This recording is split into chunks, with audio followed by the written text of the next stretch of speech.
Welcome back, my name is Carrie, and today I'm going to show you a company that's completely rethinking the way modular homes are built. A while back, I posted a video about a company expanding into modular called Orca LGS, and people seemed fairly interested in what they had going on. Shortly after posting that video, I got to chatting with someone from the company by the name of Robin, and after hearing about how they build, I knew I had to find out more. I realized a lot of people would prefer only renderings on the channel, but I decided to put on some pants and head out to see their homes in person. These are usually quick trips and strictly business, meaning I don't have any time for fun, but if you want to see more in-person videos like this, a good way to let me know is by hitting the like button for the YouTube algorithm. There is a lot to cover here, so let's get straight into the meat and potatoes.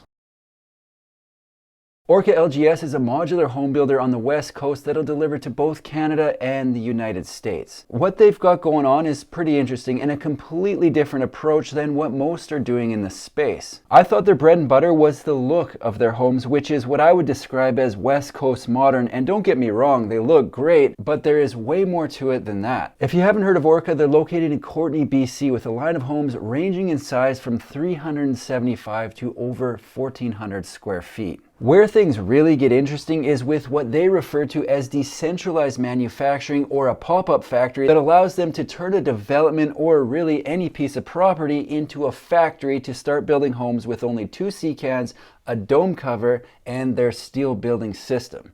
Yes, you heard that right. Advances in off-site construction technology have allowed them to build on site. Well, I guess we've gone full circle. If you've been following the channel lately, you might have heard me talking about the use of light gauge steel in the prefab industry and how I've noticed more and more companies building with it, but not like this. What sets them apart is apparently the power required to run their system is far less than anything else out there. Requiring less power opens opportunities for where it can be used, and it can even be powered by a generator, which gives them the flexibility of a decentralized approach, meaning they can pop a factory anywhere at any time. Sounds like me in middle school. For example, they're currently working on a 56-unit development on Vancouver Island, which aside from them currently has no modular home manufacturer on it, so buying outside of their pop-up factory requires trucks and ferries to get the homes to the island, and modular homes do not qualify for free shipping, trust me. By setting up a pop-up factory directly at the development, the shipping cost drops to zero.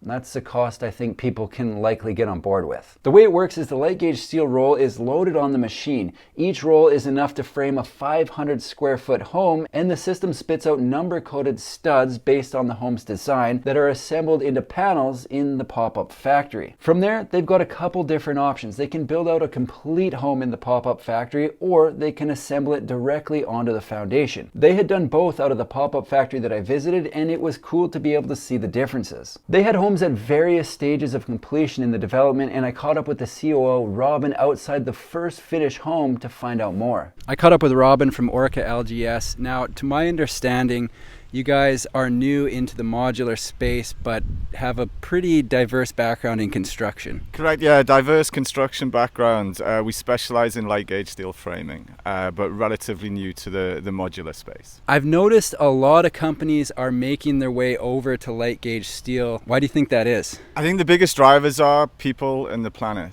So from a people perspective, using light gauge steel, it's a very simple colors and numbers process for fabrication and install, which means we can take unskilled labor through a 5-day training program and have them building houses. So there's a productivity thing that's creating social value. From an environmental point of view, Orca's light gauge steel houses are roughly 26% less embedded carbon than standard traditional wood.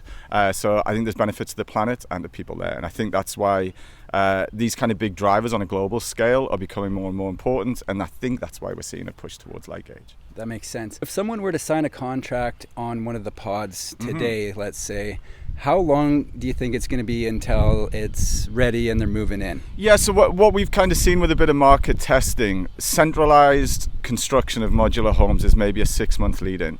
And we can halve that. We can do it in 3.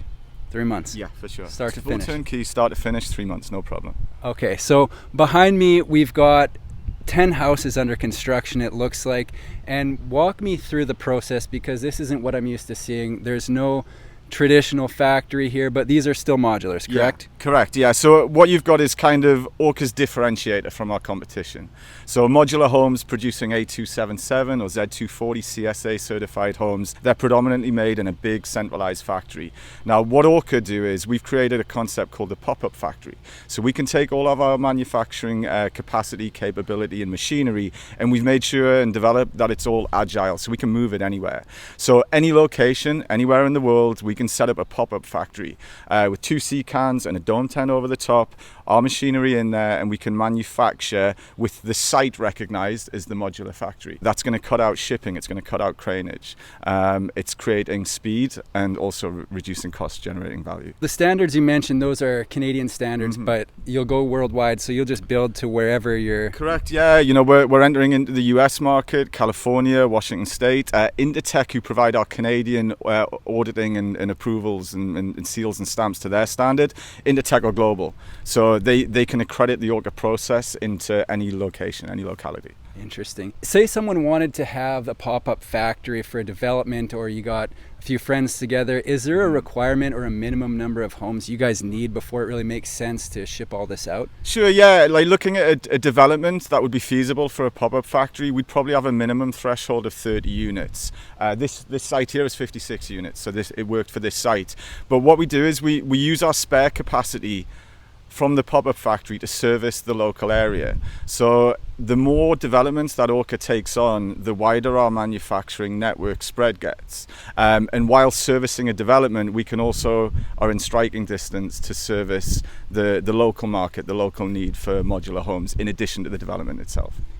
Okay, and I know you guys do light gauge steel kits, you do this pop-up factory model, and then you also do a traditional modular that gets shipped out totally finished. How's someone interested in this gonna know what's gonna be the best option for them? I think really it's what level of, I would call it sweat equity, the person is looking to put into it. So obviously, you know, cost of living, affordability, these are your first drivers.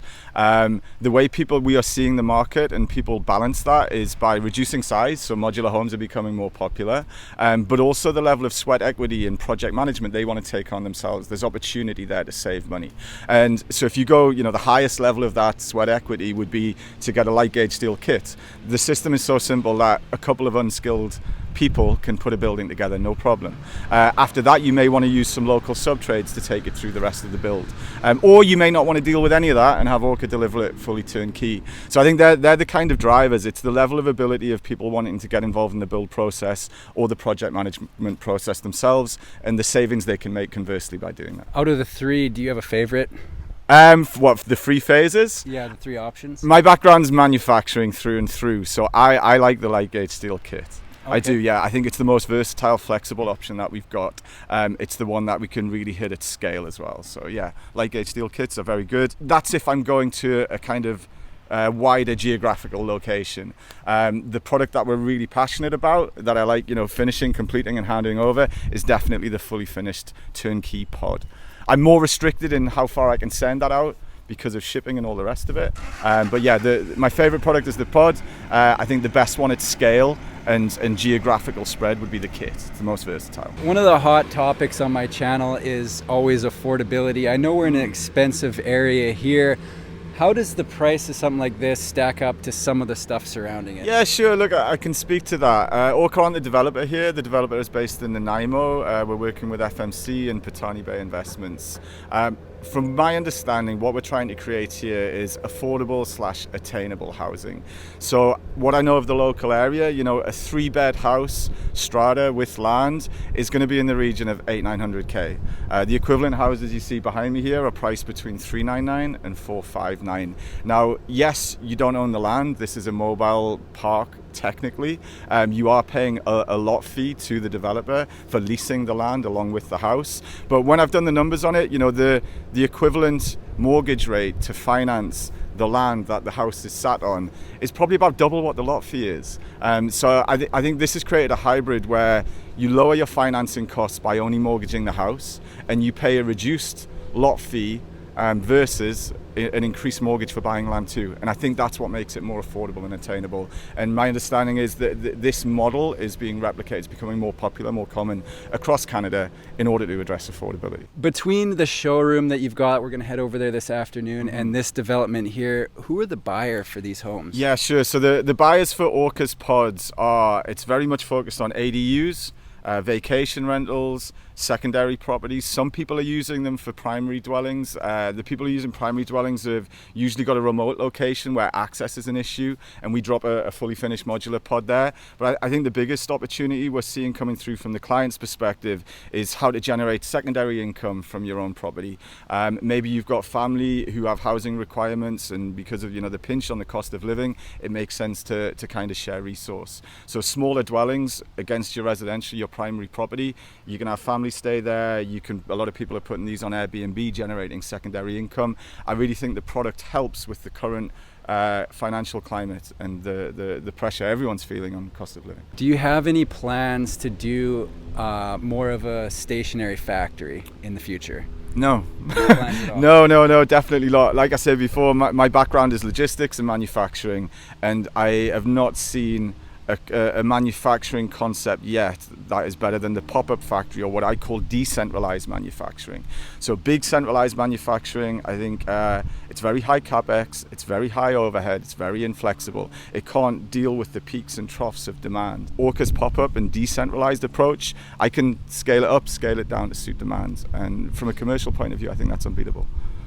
There you have it. Let's check them out. The first finished home at their pop-up factory development is just over 22.5 feet wide by 58 feet long with a West Coast modern exterior. A few things that really caught my attention while I was looking at this thing were the width and the height. When building out of a pop-up factory located on a development where the homes will stay, there are no road restrictions limiting the height or width. That was evident when looking at a few of these homes. As mentioned, these weren't built to be the most affordable option available, instead targeting a market of buyers that they refer to as looking for attainable options, so you might notice these things are fairly decked out. Inside, the home has 2 bedrooms, 1 bathroom, and a laundry room in a front kitchen living room floor plan. The entrance is on the front of the home, and right as you walk in, there's a coat closet before entering into the kitchen. The kitchen has an island to prepare a few crabby snacks and is open to the living room, which is centered around a fireplace. The front end of this home has a ton of natural light, and combined with the high ceilings, makes the home feel very spacious. One of the standout features here was definitely the ceiling height. As a fairly large human, I tend to notice when a home feels cramped. This home wasn't huge on paper, but felt big from front to back, and at no point did I feel closed in.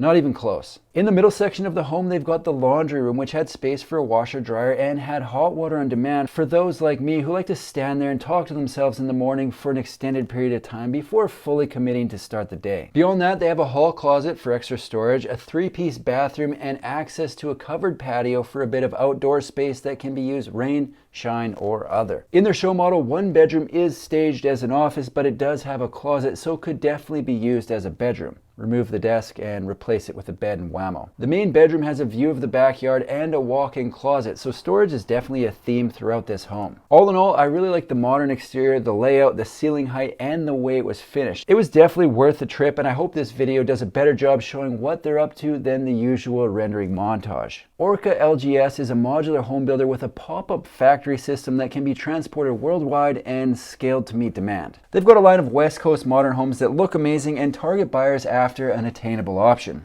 I was also able to tour one of their pods that was built out of their pop-up to ship elsewhere, so if you want to see that tour, hit the subscribe button and it'll be up in a couple days. I'm excited to see what they get up to next over at Orca, so I'll be following along with what they're up to and posting updates right here on my YouTube channel. That's all I've got for today. If you like manufactured home videos, make sure to subscribe to my channel because I've got new ones coming out every single week. Thanks for watching.